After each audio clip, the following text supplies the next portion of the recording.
In the quiet dawn of the 18th century, long before the storm of revolution swept across a young continent, the American colonies lived in a world suspended between loyalty and longing.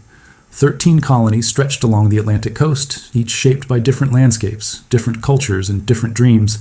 They were British in name, but increasingly American in spirit, shaped by the vastness of the lands they inhabited, the independence demanded by frontier life, and the growing realization that an ocean separated them not only geographically from Great Britain, but emotionally, politically, and philosophically as well. Here, in these scattered settlements and rising towns, Boston, New York, Philadelphia, Charleston, a quiet transformation was taking place. It began not with violence or dramatic declarations, but with simple questions whispered in taverns, meeting houses, and family dinner tables. Why must a distant king dictate the details of life in a land he had never seen? Why must colonists pay taxes to support policies they had no voice in shaping? Why must they be treated not as partners in the empire, but as subjects to be controlled?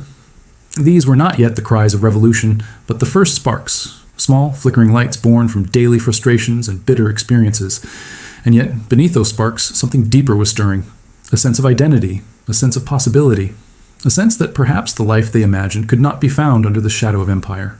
But to understand the birth of that identity, we must travel back in time, to a world where Great Britain stood as one of the most powerful forces on earth. Its navy commanded the seas, its influence stretched across continents, and its colonies, especially those in North America, were prized sources of wealth, resources, and strategic importance. To the British government, the American colonies were valuable but expected to remain dependent and loyal. They were pieces on a global chessboard, tools in a larger game of empire. Yet life in America did not resemble life in Britain. Colonists farmed their own land, built their own towns, organized their own assemblies, and, most importantly, developed their own ideas about freedom, rights, and self-governance. This distance, both physical and philosophical, made conflict not only possible, but increasingly inevitable. One of the earliest tremors that hinted at the coming quake was the French and Indian War. Fought between Britain and France for control of North America, this conflict drew the colonies into the fighting. Colonial militias and British regulars fought side by side, believing that victory would forge mutual respect and loosen Britain's grip over colonial affairs. But the end of the war brought something very different. The British Empire emerged victorious, but nearly bankrupt, and the solution they chose would ignite a chain reaction no one could stop. They would make the colonies pay. They would tax them, regulate them, monitor them, and in doing so, remind them who truly held the power. The first measures, like the Sugar Act, seemed burdensome, but manageable. But when the Stamp Act arrived in 1765, requiring colonists to pay for stamps on newspapers, legal documents, and practically every piece of printed material, something cracked. For the first time, colonists from all walks of life felt directly targeted. Lawyers, merchants, printers, and even farmers were forced to confront the reality that their voices did not matter to the British Parliament. Taxation without representation is tyranny, became the cry, a simple phrase that echoed across the colonies with the force of a gathering storm. Protests erupted, papers burned, effigies of British officials hung from trees. Sons of Liberty chapters formed, secret groups dedicated to resisting British policies through organized defiance, persuasion, and sometimes intimidation. The British government responded with more laws, more taxes, more troops.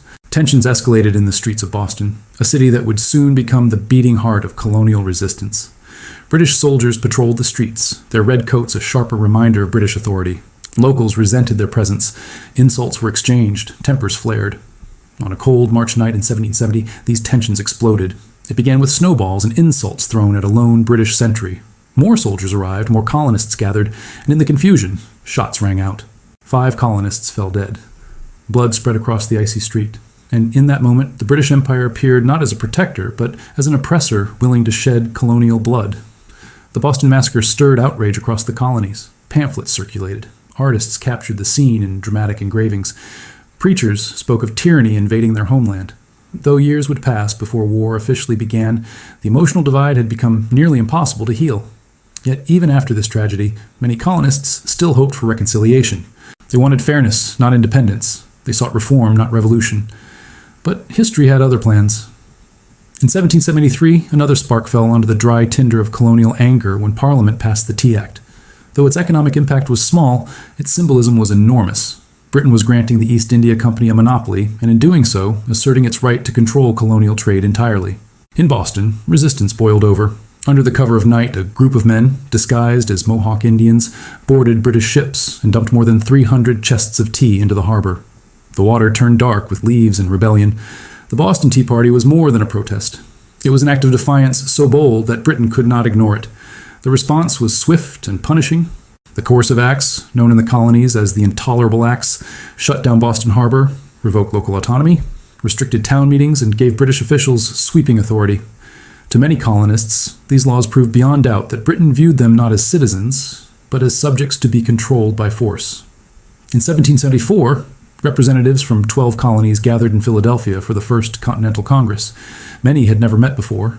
Their regions had different customs, economies, and politics. Yet they united under a shared belief that their rights as Englishmen were being violated. They organized boycotts. They drafted petitions. They sought negotiation. But beneath their efforts ran a growing awareness that resistance may soon require something more than words. Everything changed in the early hours of April 19, 1775. British troops marched from Boston toward the towns of Lexington and Concord to seize colonial weapons and arrest rebel leaders. But local militias, worn by riders like Paul Revere, were prepared. At dawn, on a quiet green in Lexington, colonists faced British soldiers for the first time. Neither side intended to start a war, yet someone fired a shot. No one knows who. But that single spark ignited the American Revolution. The shot heard around the world shattered any illusion of peace.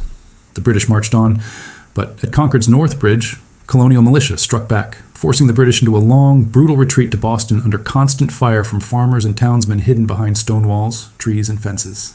The revolution had begun. What followed was chaos, militias mobilizing, colonies scrambling to unite, and thousands of ordinary men preparing to fight one of the most powerful armies on earth. In June 1775, the Continental Congress appointed a commander-in-chief, George Washington. Tall, steady, dignified, and experienced, he was trusted across the colonies. Yet Washington understood the impossible task before him. The colonies had no navy, few supplies, no professional army, and little money. What they had was determination, and a belief that freedom was worth any sacrifice. As Washington rode north to take command, the world was shifting beneath his feet. This was no longer a dispute over taxes. It was becoming a war over identity, autonomy, and destiny. The colonies stood at a point of no return, and the world was about to witness a transformation that would reshape nations and echo across centuries. The summer of 1775 unfolded over the colonies like a gathering storm, heavy with uncertainty, charged with tension, and illuminated by the unmistakable fire of rebellion. As word of the battles at Lexington and Concord swept across the continent, men left their plows in the fields, apprentices closed their shops, and hunters emerged from forests, all marching toward a common cause. A ragtag army began to form around Boston, a city now surrounded by colonial militias determined to drive the British out. But this was no ordinary army. These were farmers, carpenters, blacksmiths, and merchants. Some carried muskets inherited from their grandfathers. Others held scythes, axes, or whatever weapons they could find. Few had uniforms, fewer had training, and almost none had ever faced a professional army. Yet they stood with courage that surprised even themselves, waiting for a leader who could turn this defiant crowd into a force capable of challenging an empire. That leader arrived on horseback in early July, George Washington. Dressed in a blue uniform stitched with determination, Washington surveyed the encampment and understood instantly the enormity of the task before him. The makeshift army lacked powder, weapons, and supplies. Discipline was weak. Soldiers came and went as they pleased, and disease and hunger threatened to break their spirit. But Washington believed in them. He believed in the cause, and he believed that with structure, training, and purpose, these men could become an army unlike any the world had seen, not defined by wealth or nobility, but by belief. While Washington began forging his army, another event shook the colonies to their core.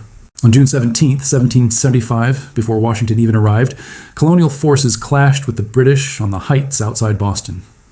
What would become known as the Battle of Bunker Hill was less a strategic victory and more a symbolic awakening. The colonists, perched on Breed's Hill behind hastily built fortifications, watched as wave after wave of red-coated soldiers marched upward. British discipline was unmatched, their bayonets gleaming in the summer sun. But colonial resolve was fierce. "Don't fire until you see the whites of their eyes," colonial officers commanded, conserving precious gunpowder. When the British came close enough, the hill erupted in musket fire. Soldiers tumbled down, officers fell, lines broke. Twice the British retreated. Only on the third charge, after colonial powder ran dry, did the British seize the hill. But their victory came at a staggering cost.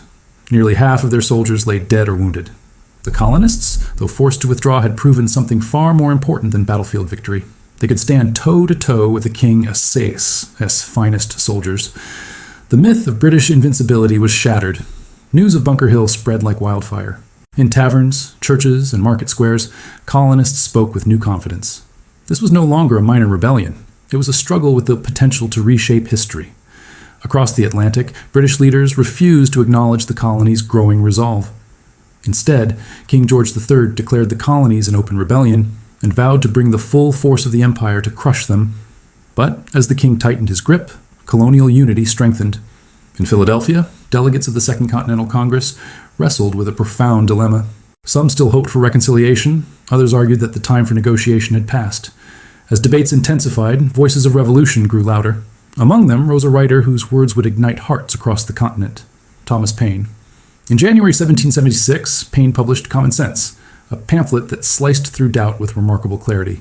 It condemned monarchy as an absurd relic of the past and argued passionately that the colonies had not only the right, but the duty to seek independence.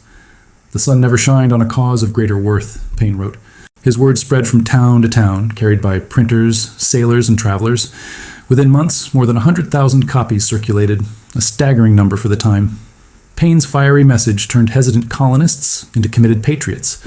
Independence was no longer a distant idea, it was a moral imperative. While ideas stirred the colonies, Washington sought a way to break British control of Boston. The Continental Army lacked artillery, but a bold plan emerged from an unlikely source, a young bookseller-turned-soldier named Henry Knox. He proposed hauling dozens of heavy cannons from Fort Ticonderoga, nearly 300 miles across frozen rivers, snow-covered mountains, and treacherous trails. The journey seemed impossible, yet Knox and his team accomplished it. In March 1776, Washington positioned these cannons atop Dorchester Heights, overlooking Boston. The British, recognizing their vulnerable position, had no choice but to evacuate the city. The liberation of Boston electrified the colonies. It was the first major strategic victory for the Revolution, proving that determination and ingenuity could outmaneuver imperial might. Bells rang across the land. Crowds celebrated in the streets. But beneath the joy lingered the realization that the war had only begun, and far greater challenges were approaching. In London, British strategy shifted. The Empire would send a massive force to crush the rebellion once and for all. The chosen target, New York City. Situated at the heart of the colonies and offering unmatched strategic advantages, New York was the key to controlling the entire region. In the summer of 1726, one of the largest British expeditions ever assembled crossed the Atlantic. More than 30,000 troops, British regulars, German Hessian mercenaries, and naval forces, gathered on Staten Island. Their presence darkened the horizon, an overwhelming display of power meant to intimidate the rebels into surrender. Washington, knowing the importance of New York, moved his army there, but he faced an impossible situation. His troops were outnumbered, outgunned, and inexperienced. They lacked naval support, leaving the waterways, and thus the strategic initiative, entirely in British hands. Still, Washington positioned his forces on Long Island, Manhattan, and the surrounding areas, preparing for a confrontation he knew he could not win but could not avoid. As armies prepared, destiny waited in Philadelphia. There, in the heat of July, the Continental Congress debated a document that would change the world, the Declaration of Independence. Drafted by Thomas Jefferson, revised by the delegates, and fueled by the collective hope of millions, the document boldly asserted that all men are created equal, and that governments derive their authority from the consent of the governed. It was a radical departure from centuries of monarchical rule. On July 4th, 1776, the Congress adopted the Declaration. The colonies were now the United States of America, not merely rebels, but a new nation claiming its place among the powers of the earth. The news spread slowly at first, then triumphantly. Soldiers gathered to hear the words read aloud. Towns celebrated with bonfires. In New York, Washington ordered the Declaration read to his troops, who then tore down a statue of King George III, melting its lead to make musket balls. The message was unmistakable. There was no turning back. Yet with independence declared, reality struck with chilling clarity. The new nation had no navy, no stable government, no reliable supply of weapons, and an army held together by hope more than discipline. Britain, by contrast, was the world's strongest empire with resources that dwarfed those of the colonies. Independence was a dream, but survival would require unimaginable sacrifice. That truth emerged painfully in late August of 1776 when the British launched their assault on New York. On Long Island, British General William Howe executed a brilliant flanking maneuver, overwhelming Washington's forces. The Continental Army fought bravely but was forced into a chaotic retreat. Had Howe pressed the attack aggressively, he might have ended the war then and there. But Washington, seizing a chance, orchestrated a daring nighttime evacuation across the East River, saving his army from annihilation. Days later, the British seized Manhattan. The Americans fell back again, and again. The defeats piled up. Harlem Heights offered hope, but White Plains brought another setback. Fort Washington fell, resulting in catastrophic losses. Thousands of American soldiers captured, supplies seized, morale shattered. By December 1776, Washington's army, once full of raw enthusiasm, had dwindled to a few thousand exhausted, freezing men. Many soldiers' enlistments were expiring. The government had little money left, and the British believed the rebellion was nearly crushed. Thomas Paine, witnessing the despair, wrote new words to awaken the spirit of resistance. These are the times that try men's souls. His words were no exaggeration. Winter approached brutally. The army lacked clothing, boots, blankets, and food. Some soldiers marched barefoot, their footprints stained with blood. Washington himself felt the weight of the collapsing cause.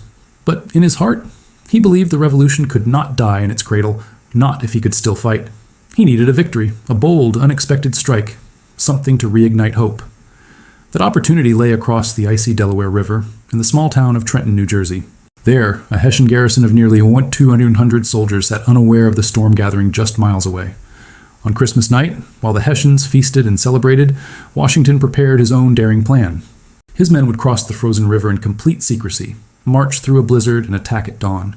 The river churned with ice. Wind howled. The crossing nearly failed. But hour by hour, boat by boat, the Continental Army made it across. At sunrise on December 26, 1776, Washington's troops swept into Trenton. Surprised and disoriented, the Hessians were overwhelmed. Within an hour, the Americans had captured nearly the entire force without losing a single soldier in battle. News of the victory spread across the colonies like a ray of sunlight breaking through the darkest clouds. Washington followed with another triumph at Princeton days later, forcing the British to retreat in confusion. For the first time in months, hope surged through the Patriot cause. The winter victories of Trenton and Princeton marked a turning point, not in terms of territory, but in spirit. The revolution had been saved. Washington had proven he could defy the odds and outmaneuver the greatest army on earth. The war was far from over, but the belief that independence was possible, truly possible, burned brighter than ever before. And, as 1777 dawned, the conflict moved into a new phase, one marked by shifting strategies, international intrigue, and battles that would determine whether the nation born in Philadelphia would live or perish. The tension that had been steadily tightening across the colonies now burst into open defiance. After the battles at Lexington and Concord, news traveled like wildfire. In town squares, in taverns, inside small wooden churches, men and women whispered the same question. Had the war for independence already begun? In Philadelphia, the Continental Congress reconvened, but what had once been a forum for protest was transforming into a wartime government. The colony delegates arrived shaken, some silently carrying letters that described the wounded, the dead, and the chaos surrounding Massachusetts. Those who had once preached restraint now faced the reality that British soldiers had fired upon colonial citizens. Something irreversible had occurred, and no symbolic apology could rewind it. The Congress decided to create a unified colonial army, an idea that just months earlier would have sounded absurd. After debate and hesitation, they selected a tall Virginian planter as commander-in-chief, George Washington. He walked into the assembly hall wearing his military uniform, not out of vanity, but as a declaration that he was ready to accept the burden. Washington was a man of stature, calm dignity, and relentless discipline, but what truly set him apart was something deeper, an unshakable sense of responsibility. He did not seek glory. He sought order, unity, and the chance to shape an army from ordinary farmers, artisans, and volunteers. By midsummer 1775, Washington traveled north to take command of the forces surrounding Boston. As he approached the camp, he saw what many feared, an army without uniforms, without sufficient weapons, without formal training, and without clear hierarchy. Still, their spirits were high, fueled by the knowledge that they had stood against the British once and survived. Washington realized that this determination was their greatest strength, and discipline was their greatest need. Each morning he rode across the lines, correcting formations, enforcing rules, and building a sense of military identity. Only weeks earlier, another pivotal event had shaken the region, the Battle of Bunker Hill. Though technically a British victory, it altered the psychology of the conflict. British commanders expected the colonial militia to flee at the sight of bayonets and red coats. Instead, the colonists held their ground until their ammunition was gone, only retreating when fighting became impossible. The British suffered staggering casualties. The message was unmistakable. The colonists would not be intimidated. They had the will, and perhaps the ability, to stand toe-to-toe with the greatest imperial army in the world. Meanwhile, on the other side of the Atlantic, King George III had reached his breaking point. He informed Parliament that the colonies were in open rebellion, and he vowed to crush the revolt by force. British leaders believed the uprising was the work of a radical minority, not representative of the majority. They assumed that once they applied pressure, loyal colonists would rally to the crown. Their intelligence was outdated, their assumptions dangerously flawed. The colonies were shifting, and every act of British aggression only strengthened the desire for self-government. In the months that followed, the war expanded beyond Boston. Skirmishes erupted along the frontiers. Rumors of British alliances with various Native American tribes fueled panic in the southern and western settlements. Meanwhile, the colonial forces launched a daring but ill-fated invasion of Canada, hoping to bring Quebec into the rebellion. The journey was brutal: snowstorms, starvation, sickness, and by the time the Americans reached Quebec City, their numbers and strength had been decimated. The assault failed. General Richard Montgomery died in the attack, and the wounded Benedict Arnold was carried from the battlefield. The dream of expanding the revolution northward ended in disappointment, but the attempt revealed how far the rebels were willing to go. Throughout the winter, pamphlets and political writings continued to shape public consciousness. The most influential came in January 1776, written by an obscure recent immigrant from England, Thomas Paine. His pamphlet, Common Sense, struck the colonies like a lightning bolt. Written in plain, forceful language, it challenged the logic of monarchy, denounced British tyranny, and declared independence not only justified, but necessary. It didn't speak to scholars alone. It reached farmers, sailors, women, apprentices, soldiers, and merchants. The idea that the colonies could form a republic began to feel not like a dream, but a duty. The British, aware of rising revolutionary sentiment, gathered their forces for a decisive response. In Boston, General William Howe knew he could no longer hold the city. Washington's army had fortified the surrounding high ground, particularly Dorchester Heights, positioning cannons transported from Fort Ticonderoga under the engineering guidance of Henry Knox. Facing superior artillery aimed at the harbor, Howe evacuated Boston in March 1776, sailing for Halifax. The colonists celebrated their first major victory, but Washington understood the war had only begun. The British would return, more determined and better prepared. That summer, the conflict shifted to a larger stage, New York.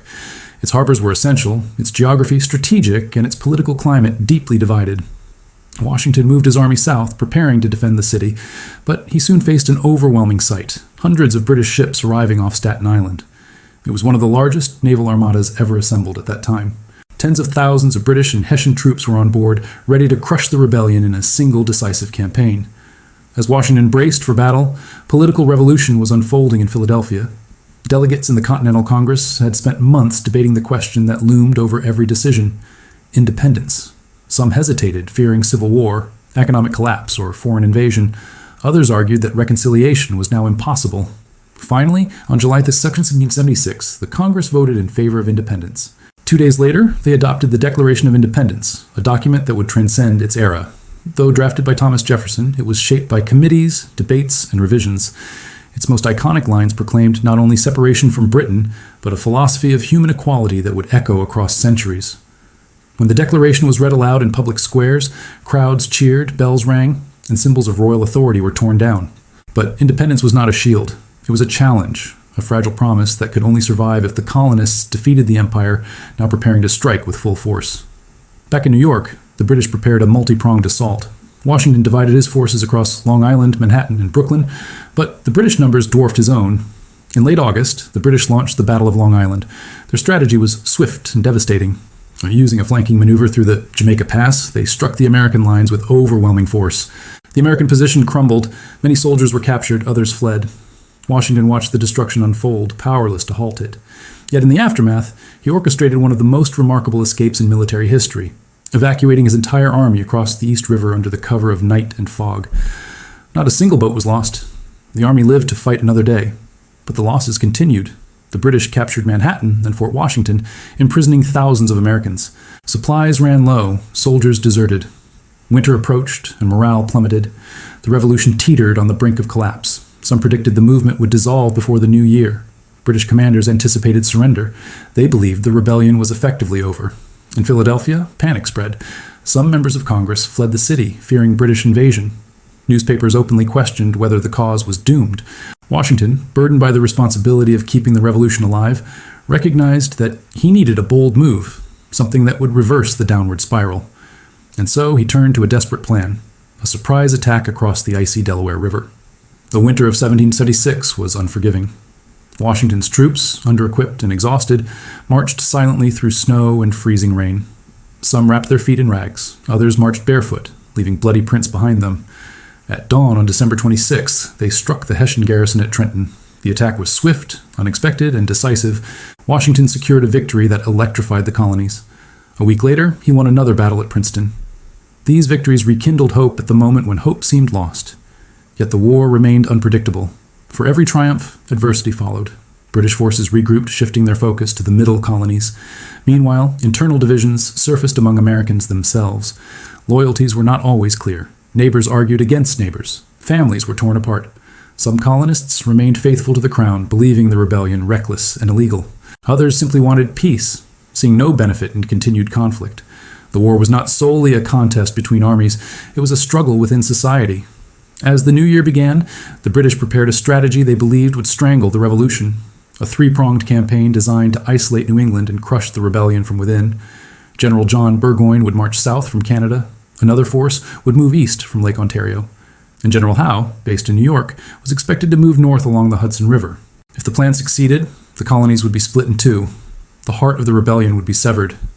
But the British plan rested on assumptions, and those assumptions were wrong. Communications faltered. Coordination collapsed. And, most critically, General Howe chose a different target altogether: Philadelphia. This single decision would reshape the course of the war. As Burgoyne's army pressed south through dense wilderness, his supply lines grew strained.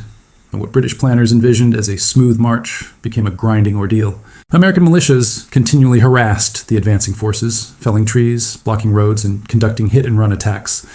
Burgoyne's army slowed to a crawl. Meanwhile, the Americans, now under the leadership of General Horatio Gates and supported by local militias, began to gather strength around Saratoga. By late summer, the stage was set for one of the most consequential confrontations of the entire war, one that would determine whether the rebellion survived or perished. The summer of 1767 unfolded with tension, uncertainty, and a sense that the war was reaching a decisive turning point. In the dense forests of upstate New York, British General John Burgoyne continued his slow march southward, his troops dragging heavy artillery across swamps, rivers, and uneven wilderness trails. Burgoyne believed his campaign would cut New England off from the other colonies and bring the rebellion to its knees. Yet, with every mile, the terrain seemed to conspire against him. Supplies dwindled, horses collapsed. The indigenous allies supporting the British began to question the viability of the operation. Still, Burgoyne pressed on, confident that British forces advancing from the west and south would complete the plan. But those reinforcements never arrived. British leadership remained divided. Orders were vague or delayed. And General Howe, who was expected to push up the Hudson River, instead sailed south to capture Philadelphia, convinced that taking the American capital would end the war more effectively than marching north. It was a fatal miscalculation. As Burgoyne moved deeper into enemy territory, American forces swelled. Local militias, convinced that this was the moment to defend their homeland, joined the Continental Army in increasing numbers. Farmers, young boys, and seasoned militia captains gathered in makeshift camps, determined to stop the British advance.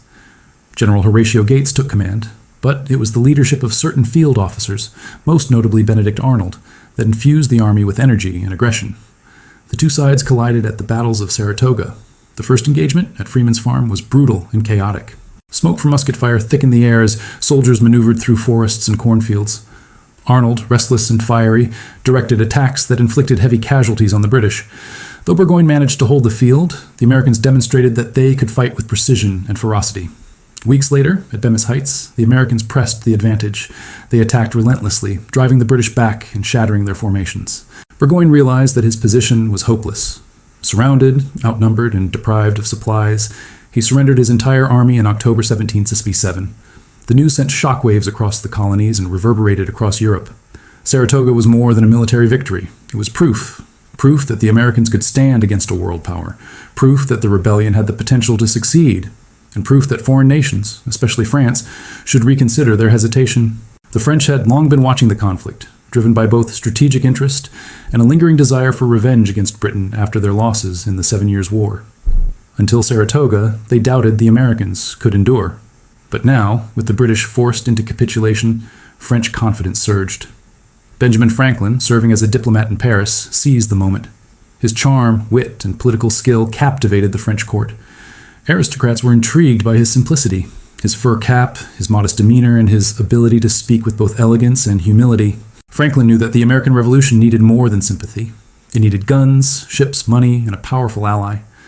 In early 1778, France formally recognized the United States as an independent nation and signed treaties of alliance. For the first time, America had a major European partner. Britain suddenly faced the possibility of a global war. What began as a rebellion in distant colonies had evolved into an international conflict. Yet even as diplomatic victories unfolded overseas, the military situation at home remained dire. Washington's army, battered and exhausted, marched into winter quarters at Valley Forge. The name would soon become synonymous with suffering. The winter of 1777-1778 was one of the harshest in memory. Snow blanketed the hills, wind cut through thin clothing. Soldiers built crude log huts but lacked blankets, boots, and even food. Many men wrapped rags around their feet or went barefoot across ice. Some starved, others froze. Disease spread rapidly, taking thousands of lives. Washington bore the weight of responsibility with quiet resolve. He walked the camp daily, speaking with soldiers, comforting officers, and sharing their discomfort. He felt the eyes of critics upon him. Members of Congress, rival generals, and political opponents questioned his competence. But Washington never wavered. He held the army together by sheer force of will. In the midst of despair, a transformative figure arrived, Baron Friedrich von Steuben, a Prussian officer with a sharp eye for discipline and efficiency. Though his past was embellished and his English minimal, von Steuben possessed precisely what the Continental Army needed: the knowledge to shape a disorganized militia into a structured fighting force. On the snow-covered fields of Valley Forge, he drilled the soldiers tirelessly, teaching them formations, bayonet techniques, battlefield coordination, and the fundamentals of professional warfare. His blunt humor, theatrical approach, and personal dedication won respect. By spring, the army that emerged from Valley Forge was fundamentally different, stronger, unified, and capable of standing against the British on open ground. Meanwhile, in Philadelphia, British forces under General Howe enjoyed comfort and luxury, occupying the city with little opposition. Social gatherings, lavish parties, and decadent celebrations filled the officers' calendars. But this indulgence came at a cost. The decision to occupy Philadelphia, rather than support Burgoyne's northern campaign, had already undermined British strategy. And now, after France joined the war, Howe's choice appeared even more short-sighted. In the summer of 1778, the British abandoned Philadelphia and retreated across New Jersey toward New York. Washington seized the opportunity to strike. The Continental Army, newly trained, confident, and eager to prove itself, intercepted the British at Monmouth. Under the blazing June sun, soldiers collapsed from heat stroke as both armies clashed in one of the war's longest battles. Though the fighting was fierce and at times chaotic, the Americans held their ground. Washington's leadership and von Steuben's training were evident in every disciplined maneuver. The British eventually withdrew under cover of night, and while the battle was technically indecisive, it proved beyond doubt that the Continental Army was no longer an inexperienced militia. It was becoming a formidable force. The war now entered a new phase. Britain shifted its attention to the south, believing that the southern colonies were filled with loyalists who would support the crown. The British strategy relied on the assumption that the South was more economically dependent on Britain and more resistant to revolutionary ideas. In 1778, they launched their southern campaign by capturing Savannah, Georgia. British commanders believed that victories in the South would deliver a cascade of support, isolating northern rebels and forcing the Continental Army into surrender. But the South was more complicated than British generals imagined. While loyalists existed, so did fierce patriots. Entire communities fractured. Neighbors turned against each other. The war in the South became a brutal civil conflict. Ambushes, raids, retaliatory executions, and battles fought with an intensity fueled by personal grievances. Charleston, South Carolina, fell to the British in 1780, becoming one of the worst American defeats of the war. Thousands of soldiers were captured. The British believed the tide was finally turning. General Lord Cornwallis, confident and ambitious, pushed deeper into the interior, expecting to crush remaining resistance. But instead, he met a new wave of opposition. American guerrilla fighters led by unconventional figures who operated far outside traditional European warfare. Men like Francis Marion, known as the Swamp Fox, used the environment as their advantage. They moved swiftly through marshes and forests, striking British supply lines, ambushing patrols, and disappearing before British forces could retaliate. In the backcountry, leaders like Thomas Sumter and Andrew Pickens rallied militia groups who refused to submit. Their tactics frustrated British commanders and drained their resources. Meanwhile, the Continental Army sent General Nathaniel Greene to take command in the South. Greene was calm, strategic, and remarkably resilient. He understood that he did not need to defeat the British outright. He only needed to exhaust them. Greene's strategy was simple yet effective. Divide his forces, force the British to chase them across long distances, avoid catastrophic losses, and stretch Cornwallis's supply lines to the breaking point. In battle after battle, from Cowpens to Guilford Courthouse, Greene inflicted heavy casualties while keeping his own army intact. Though the British won some of these encounters on paper, their Pyrrhic victories pushed them closer to collapse. Cornwallis, frustrated and exhausted, decided to move his forces into Virginia. believing that cutting off American supply lines and crushing the Southern resistance at its source would end the war. He chose the coastal town of Yorktown as his defensive position, unaware that he was marching into a trap that would seal Britain's fate. Across the Atlantic, France prepared to escalate its involvement. The French Navy, under Admiral de Grasse, sailed toward American waters. French ground troops, led by the seasoned General Rochambeau, coordinated closely with Washington. After years of setbacks, sacrifices, and desperate perseverance, the Continental Army was about to confront the British with overwhelming multinational force. Washington realized that Yorktown presented a rare opportunity. If he could trap Cornwallis by land, while the French Navy sealed the Chesapeake Bay by sea, the British Army could be cut off completely. It was a bold strategy requiring precise coordination over hundreds of miles. Messages were carried on horseback, through enemy territory, across rivers, and over rugged landscapes. Timing was everything. In late 1781, Washington made his move.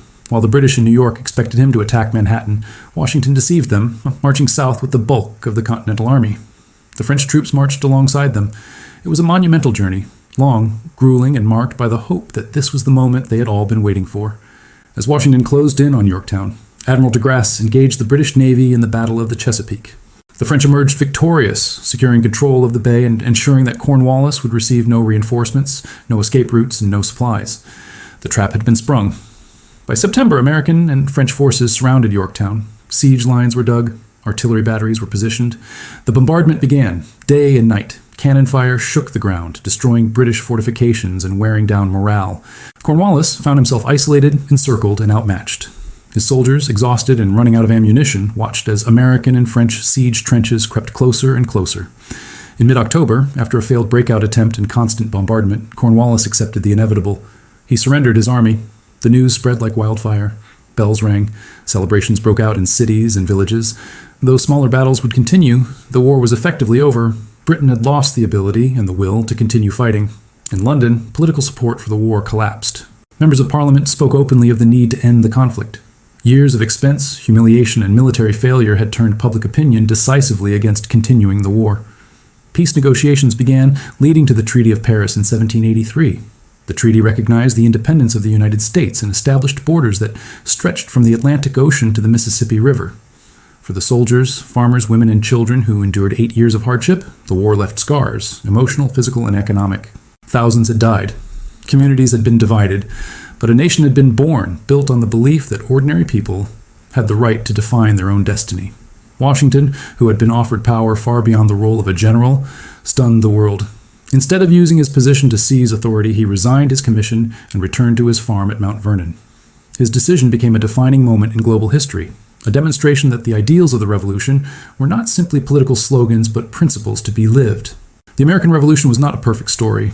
It was messy, painful, contradictory, and filled with both triumph and tragedy. But it reshaped the world. It challenged the idea that monarchy was inevitable. It inspired revolutions in Europe, Latin America, and beyond. And it launched an ongoing experiment, a nation dedicated to liberty, self-government, and the belief that people could build a society based on rights, equality, and the enduring pursuit of a better future. The war for independence had ended, but the struggle to define what independence meant had only begun. As the Treaty of Paris was signed in 1783, celebrations erupted across the 13 former colonies. Church bells rang, crowds filled the streets, and soldiers embraced one another with tears, some from joy, others from the memory of what had been lost. The United States had achieved something almost unimaginable, victory against the greatest imperial power of its age. Yet beneath the celebrations, a new uncertainty settled over the land. The Revolution had destroyed old structures of authority, but it had not yet built new ones. The 13 states, once united by wartime necessity, were now independent political entities, each with its own concerns, ambitions, and fears. They had fought together, but they did not fully trust one another. Regional differences surfaced quickly. The New England states prioritized trade, education, and religious institutions. The Mid-Atlantic states valued commerce and cultural diversity. The Southern states relied on vast agricultural economies built on plantation labor and enslaved Africans. These differences were deep, rooted in geography, culture, and history. And now, without a common enemy, they began to widen. The Continental Congress dissolved into a fragile governing body under the Articles of Confederation, a framework intentionally designed to avoid centralized power. Many Americans feared that any strong national government would resemble the monarchy they had just escaped. Under the Articles, Congress could negotiate treaties and organize Western lands, but it could not regulate trade, collect taxes, or raise a national army. Each state retained enormous authority, and decisions required near unanimous agreement. It was a recipe for paralysis. The wartime unity quickly gave way to political chaos. States issued their own currencies, often without backing, causing inflation to spiral out of control. Farmers struggled to pay taxes and debts, many of which had mounted during the war. Trade between states deteriorated as each passed tariffs to protect its own economy. New York taxed goods from Connecticut. New Jersey taxed goods sent to New York. It was as though the states were becoming separate countries, not parts of a unified republic. Amid this turmoil, soldiers who had fought for independence returned home to find that the nation they had helped create could not afford to pay them. Many were denied wages, pensions, or land grants promised during the war. George Washington, now retired at Mount Vernon, received letter after letter from former officers begging for help or expressing despair. Washington understood their frustration. These were men who had bled for the cause only to be forgotten when peace arrived. The tension reached a breaking point in Massachusetts, where farmers in debt faced the threat of losing their land. When courts began seizing property and imprisoning debtors, rebellion erupted. Led by Daniel Shays, a former Continental Army captain, hundreds of farmers armed themselves and marched against local courthouses to stop foreclosures. Shays' rebellion shook the nation. Many feared it signaled the collapse of law and order. Others believed it exposed the weakness of a government unable to respond to domestic crisis. Washington watched from his farm, troubled. The ideals of the Revolution, liberty, justice, self-government, seemed to be slipping away. If the states continued down this path, the sacrifices of the war would be meaningless. Washington, and others like Alexander Hamilton, James Madison, and Benjamin Franklin, began to believe that the Articles of Confederation were hopelessly inadequate. By 1787, calls for a national convention grew louder. The objective was vague, to revise the Articles, but many delegates arrived with broader ambitions. The meeting convened in Philadelphia during a humid May, in the same building where independence had been declared 11 years earlier. George Washington was unanimously chosen to preside. The presence of the revered general gave the gathering legitimacy. Behind closed doors, delegates began debating what kind of nation the United States should be. The discussions were intense, philosophical, and often contentious. Should representation be equal among states or based on population? How much power should the federal government hold? What would prevent this new government from becoming tyrannical? Who would elect leaders, and who counted as a citizen? The debates revealed deep divisions between large and small states, northern and southern states, advocates of strong government and defenders of state autonomy. Compromises were crafted, some inspiring and others deeply flawed. The Great Compromise created a bicameral legislature, a House of Representatives based on population, and a Senate with equal representation from each state. This balanced the competing interests of large and small states, but other agreements were far darker. The 3/5 compromise counted enslaved individuals as 3/5 of a person for representation, embedding the institution of slavery into the nation's political structure. Many delegates despised slavery, but they believed the Union would collapse without concessions. Others defended the practice. These moral compromises would haunt the nation for generations. After 4 months of debate, the delegates produced a new constitution, a framework built not on fear of power, but on checks and balances designed to control it. The Constitution created a stronger national government with the ability to tax, regulate commerce, raise armies, and enforce laws. It also divided power among the executive, legislative, and judicial branches, each capable of limiting the others. It was an experiment, one unlike any government in the world at that time. But the document was only a blueprint. It needed approval from the states. The ratification battle was fierce. Federalists argued that the Constitution was necessary to secure stability and unity. Anti-Federalists feared it would create a distant, powerful government reminiscent of the British Crown. They demanded protections for civil liberties. The debates unfolded in taverns, newspapers, and public squares. Pamphlets circulated, the most famous being the Federalist Papers, written by Hamilton, Madison, and John Jay. These essays explained the logic behind the Constitution and sought to ease public fears. Ultimately, the Constitution was ratified, but with the promise that a Bill of Rights would be added. These first 10 amendments guaranteed freedoms such as speech, religion, assembly, due process, and protection from unreasonable searches. They ensured that the liberty fought for in the Revolution would remain at the core of the new nation. In 1789, George Washington was unanimously elected the first president of the United States.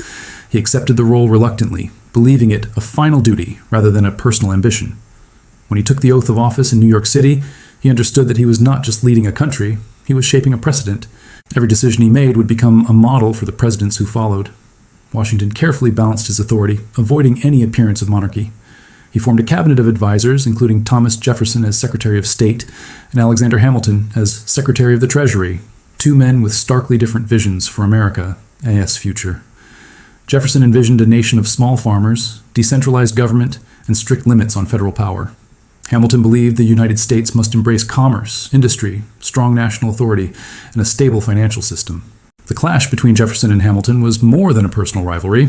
It marked the beginning of America's political party system. The debates over economic policy, foreign alliances, and the scope of federal power revealed that the Revolution had unleashed competing interpretations of liberty. Some believed freedom required strong national structure. Others believed it required strict limits on centralized authority. These tensions would define American politics for centuries. One of Washington's greatest challenges was managing foreign affairs.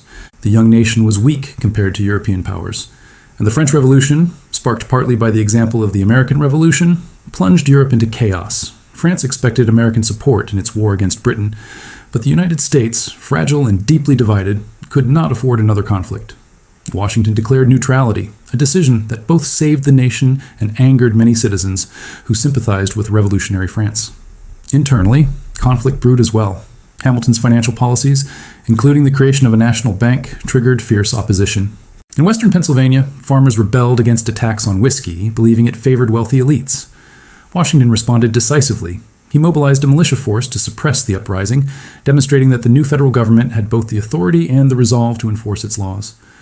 As Washington prepared to step down, he delivered a farewell address that became one of the most important political documents in American history. He warned against the dangers of political parties, foreign entanglements, and sectional division. He urged the nation to remain united, reminding citizens that their shared identity as Americans must transcend regional loyalties. Washington's voluntary resignation from the presidency was unprecedented. World leaders marveled that a man at the height of power would relinquish it willingly.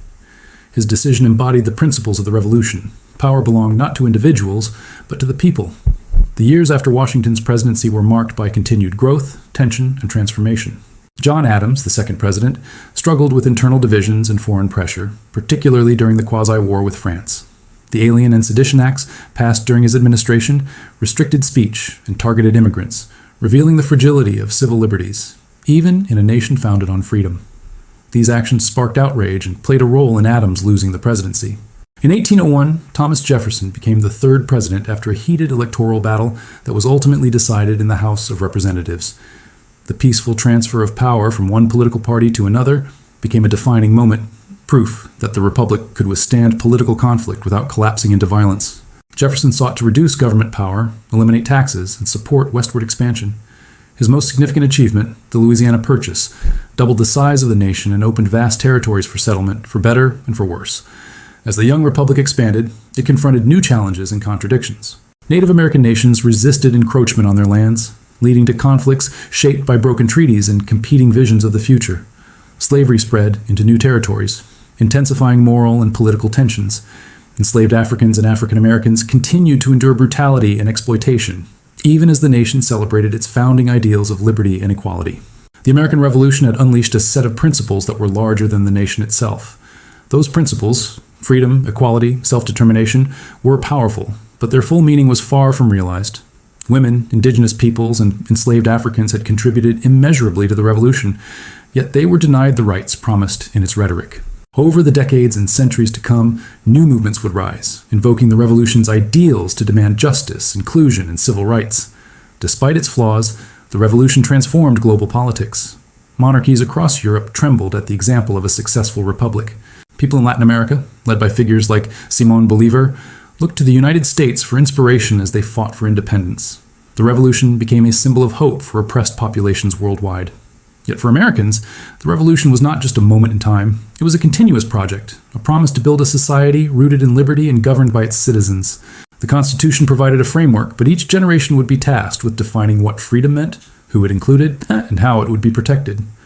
By the early 19th century, the United States was still a fragile experiment, but it had survived war, economic turmoil, political conflict, and social division.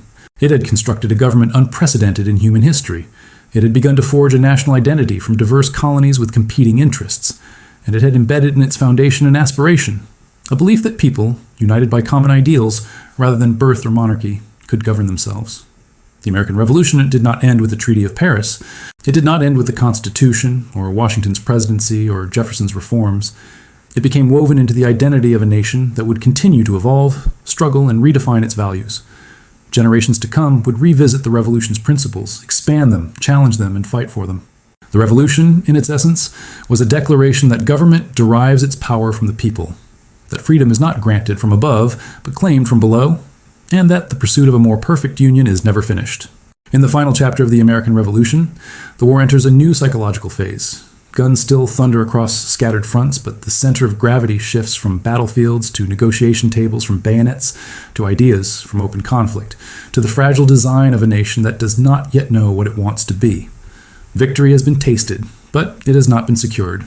Independence has been declared, but it has not been recognized. The new United States stands on the edge of uncertainty, between triumph and collapse, between unity and fracture, between the promise of a new world and the ruins of the old. Winter settles over the eastern seaboard with a somber stillness. The war feels distant to many citizens. Yet it continues to shape their lives in subtle, penetrating ways. Farms struggle to rebuild. Families search for fathers and sons who never returned from the front. Merchants cautiously reopen shops in cities still recovering from occupation and fire.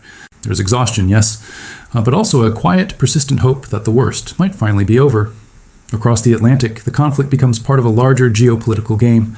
Britain, drained by years of costly war and global commitments, faces mounting pressure from Parliament. Public sentiment begins to shift. Calls for reconciliation grow louder, but they are no longer demands to tame the rebellious colonies. They are pleas to end a war that has swallowed vast sums of money and thousands of lives with little to show in return. Britain's leaders privately admit what they cannot publicly declare. The war is unwinnable. Meanwhile, in America, George Washington stands as the living symbol of perseverance. His army, though weary, remains disciplined and loyal. He understands that victory is no longer defined by battles won, but by preventing collapse. Each decision he makes carries immense weight. He must hold the alliance with France together, maintain civil control over the military, and keep Congress unified despite internal divisions. He must balance power without appearing to desire it, a delicate dance that will define his reputation for centuries. Diplomatic efforts intensify as delegates travel between American cities, French courts, and British negotiating chambers. Benjamin Franklin plays a central role, using his charm and intellect to secure continued French support, while subtly nudging the European powers toward recognizing the United States. In Franklin's Paris residence, the future of America is shaped not by muskets and cannons, but by conversation, strategy, and the soft influence of a man who understands the art of persuasion better than almost anyone alive. The negotiations, however, are fraught with tension. Britain seeks to limit American expansion and protect loyalist citizens. France pursues its own interests, ensuring that Britain emerges weakened. Spain demands territorial concessions, and the Americans, caught between these powerful forces, fight to secure recognition of their independence without becoming pawns in a broader contest of empires. As diplomats debate across polished tables and candlelit chambers, the people of America live through the aftermath of revolution. Soldiers return home to farms that no longer produce, to families who have struggled in their absence. Some veterans receive land grants, others receive nothing but quiet gratitude. Many suffer from physical wounds, others from invisible scars that the world of the 18th century does not yet know how to name. Yet these men carry something profound, the knowledge that they fought not for a monarch, but for an idea. The Loyalists, those who sided with Britain, face a more complicated fate. Some flee to Canada or the Caribbean, fearing retribution. Others remain and attempt to rebuild their lives in a nation where they are now viewed with suspicion or resentment. The new America must grapple with the question of how to treat those who opposed independence. In time, many are reintegrated, though the emotional wounds linger for generations. Native American nations, too, face uncertainty. Many tribes, having aligned with Britain in hopes of protecting their lands from colonial expansion, now find themselves vulnerable to the ambitions of the new republic. Their future becomes entangled in treaties that are often signed but rarely honored. The Revolution, which promised liberty, also opens the door to deeper conflict across the frontier. The turning point arrives when British political pressure forces negotiations to accelerate. The government, recognizing the inevitability of American independence, begins to shift its strategy toward securing the most favorable peace terms possible. In Paris, American, British, and European diplomats engage in marathon discussions. Every word, every clause, every line of the proposed treaty carries enormous significance. After months of negotiation, a breakthrough finally emerges. Agreements are drafted, revised, debated, and refined until both sides can accept the terms. The resulting document, known to history as the Treaty of Paris, becomes the official end of the war. It recognizes the sovereignty of the United States. It establishes borders stretching from the Atlantic to the Mississippi River. It grants fishing rights to American vessels and outlines the treatment of loyalists and debts owed. When news of the treaty reaches America, celebrations erupt across towns and cities. Bells ring from church towers. Crowds gather in public squares to hear the official proclamations. There is relief, disbelief, and overwhelming pride. The war that began with a skirmish at Lexington and Concord has ended in the recognition of a new nation. In New York City, the last British troops depart in a solemn procession. American forces march in soon after, symbolizing the transfer of power. George Washington, standing tall among his soldiers, feels the weight of the moment. He has endured hardships that tested the limits of human resolve. But now, instead of seizing power, he prepares to relinquish it. At Fraunces Tavern, Washington meets his officers for a final farewell. The room falls silent as he delivers a short but deeply emotional speech, thanking them for their service and sacrifice. Men who have survived years of brutality and hunger break into tears. They hug their commander, knowing this marks the end of an extraordinary chapter in their lives. Washington then resigns his commission and returns to Mount Vernon, choosing the life of a private citizen rather than the authority of a ruler. This act shocks the world. European monarchs watch in disbelief as a victorious general willingly step away from power. Washington's resignation becomes one of the most important symbols of the Revolution, setting a precedent for civilian control of the military and the democratic values the new nation seeks to embody. With the war over, the United States faces its greatest challenge yet, defining itself. The Articles of Confederation, though functional during wartime, prove inadequate for governing a peacetime nation. States quarrel over borders, trade, and taxation. The central government lacks the authority to enforce laws or regulate commerce. Economic instability threatens to unravel everything the Revolution has achieved. Leaders from across the states gather once again, this time not to declare independence, but to save it. The Constitutional Convention becomes a crucible of ideas. Delegates debate the balance between federal and state power, the structure of government, the rights of citizens, and the dangers of concentrated authority. They disagree fiercely, yet they understand that failure would leave the Republic vulnerable to collapse. Through compromise and perseverance, a new framework emerges, the United States Constitution. It creates a government with 3 branches, designed to check and balance one another. It outlines the rights of states while establishing a stronger national authority. It embodies the lessons learned from the Revolution, the fear of tyranny, the desire for liberty, and the need for unity. The Constitution is ratified and a new government forms. George Washington is elected as the first President of the United States, a role he accepts with reluctance but with a profound sense of duty. The new nation takes its first steps into the unknown, guided by principles that will shape its path for centuries. The American Revolution ends not merely with a treaty, but with the birth of an idea that transcends geography. The belief that people can govern themselves, that freedom is worth sacrifice, and that a nation can be built on principles rather than inherited power. The war transforms colonies into a republic and subjects into citizens. The legacy of the Revolution echoes across time. It inspires movements for independence around the world. It influences political thought in Europe, South America, and beyond. It becomes a touchstone for future struggles for equality, justice, and human rights. The ideals of the Revolution, imperfectly realized but profoundly powerful, become a source of continual reflection and aspiration. As the documentary closes, the narrative returns to the simple truth at the heart of the story. The American Revolution was more than a war. It was a transformation, a journey from dependence to self-determination, from uncertainty to possibility. And while the battles ended long ago, the questions and ideals born from that era continue to shape the world today. The revolution lives on in institutions and stories and the constant pursuit of a more perfect union. Its legacy is not static. It evolves with each generation that seeks to understand what freedom means, what justice demands, and how a nation built on ideals must continually strive to honor them. The American Revolution does not end. It continues, written not only in history books, but in the hearts and hopes of all who believe in the enduring promise of liberty.